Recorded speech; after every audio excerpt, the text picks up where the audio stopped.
So, ayan guys, tapos na po kaming mamalengke. At ito po ang makikita natin dito.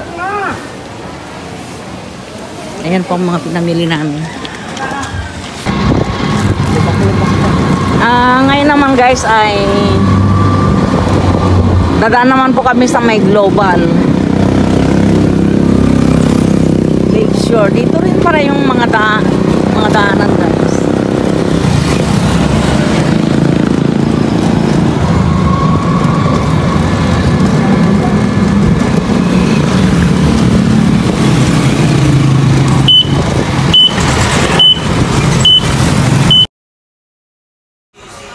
May mga ilan-ilan pa pong mga bahay po na mga sinauna dito guys na madadaanan natin.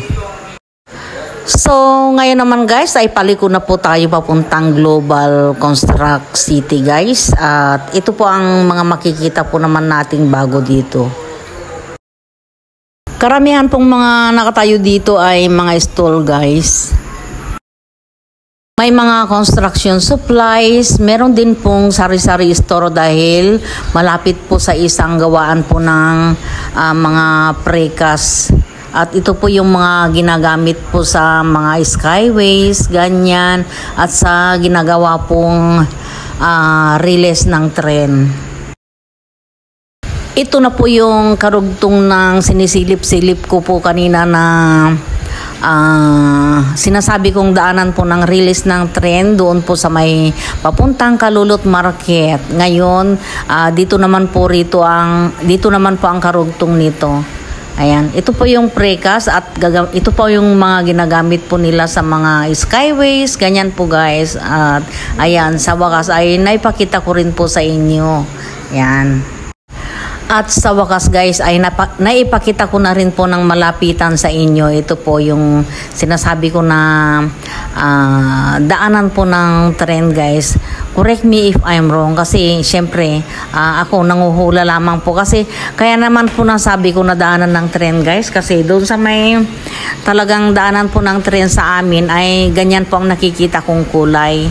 Ayan. Kung nakikita po ninyo yung mga nagdaang video ko, at ganyan na ganyan po talaga doon sa may, mula sa may Angeles guys hanggang dito sa may Kalulot. Paglalakihan pong mga bodega po ang makikita po ninyo dito sa lugar nito. Katulad po nitong mga bodega po ng mga second hand na mga kahoy guys.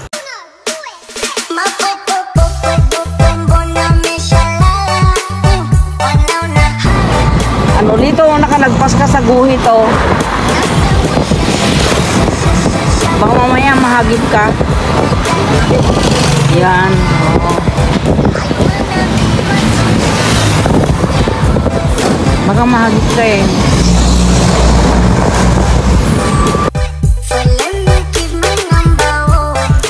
Dito naman po tayo sa kabilang side guys. Meron din po palang hotel dito sa banda na to guys. At meron din pong gasolinahan po dito. Hindi po masyadong maraming bahay dito guys kung mapapansin ko.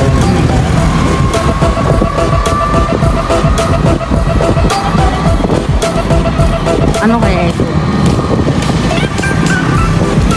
May mga mangilan-ilan pa pong nagtatanim po ng palay dito sa may bandang Mexico guys. Parang palayan din ho ito eh. Ayan o, parang palay yung mga naan dyan. Palay nga guys. May mga masisipag pa rin nung nagtatanim pala ng ano dito, palay. Ayan. Palagay ko guys, ito eh, yung mga palay na yan, nakapaskil kung ano yung mga ginamit nilang pamatay ng uod at saka pangpataba guys. Yun yung pagkaintindi ko sa mga pinapaskil nila para malaman nila siguro kung maganda yung ginagamit nilang fertilizer at saka insect killer guys. Medyo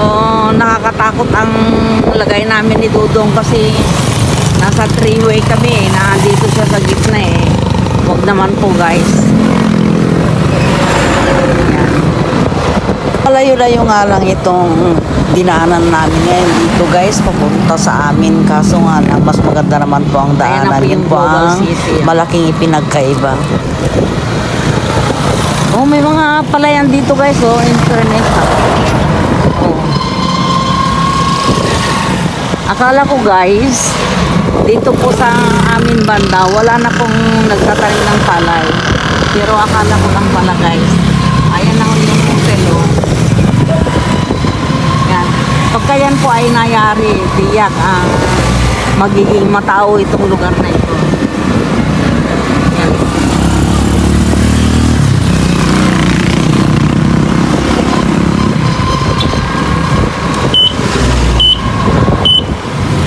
Yan, dito kami liliko guys. Yan, Barangay Panipuan, Mexico. Welcome. Yan. Turn left. Hindi right, left kami guys. Left.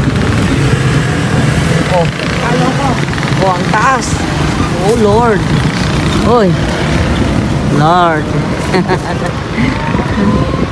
Sayang guys, oh. Global Construct City. Yan. So, ngayon guys, nandito naman po kami sa may Global Construct City. Ito naman po ang makikita natin dito. Sayang at nakapamili na po ako guys. Kasi ang plano ko talaga kanina dito ako mamimili ng grocery.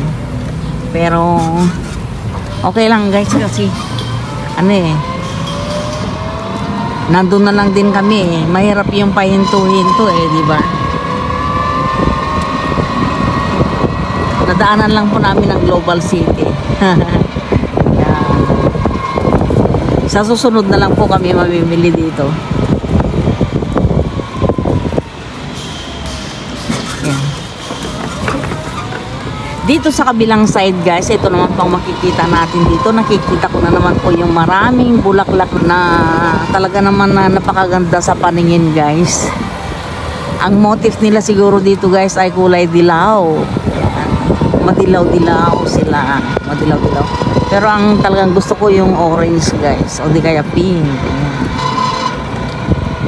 Yan. Kami po ay pauwi na guys at napadaan lang po kami rito. Yan, may glass supply din po pala rito. Unti-unti na rin pong nagkakaroon ng laman itong mga building dito guys. At ito yung pinakamalaking tindahan po dito, Tile Hub kung tawagin. Tuloy-tuloy pa rin po ang ating pagbabahagi sa inyo.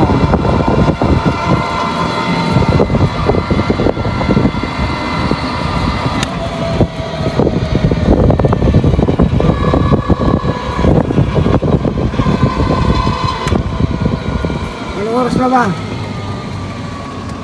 Mga alas 8:30. Ayaw maniwala ni Dudong na 8:24 na guys.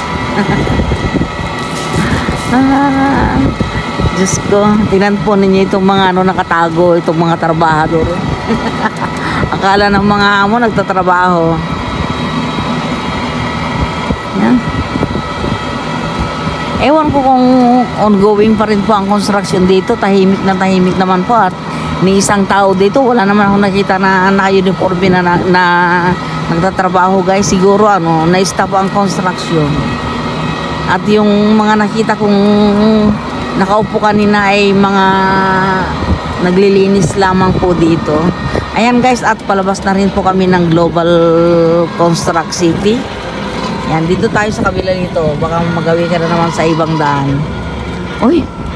Yan, diretso. Huwag dyan. Close. Close ba? Oo. Ay tayo. Matigas talaga ang ulo ni Dudong guys. Ay, lalabas na naman po sa entrance.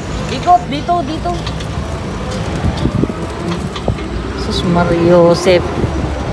Kasi ang talagang nila 9 o'clock ang bukas. Siya.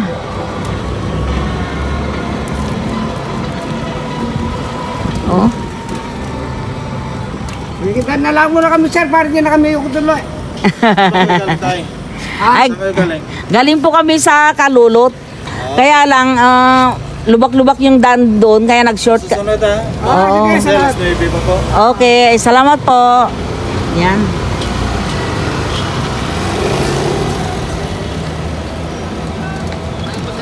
Yan.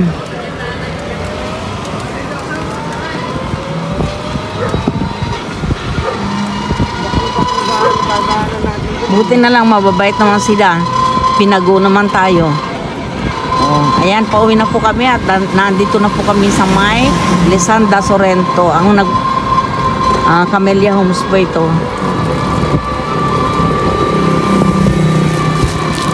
Ang layo po ng inikot namin, guys.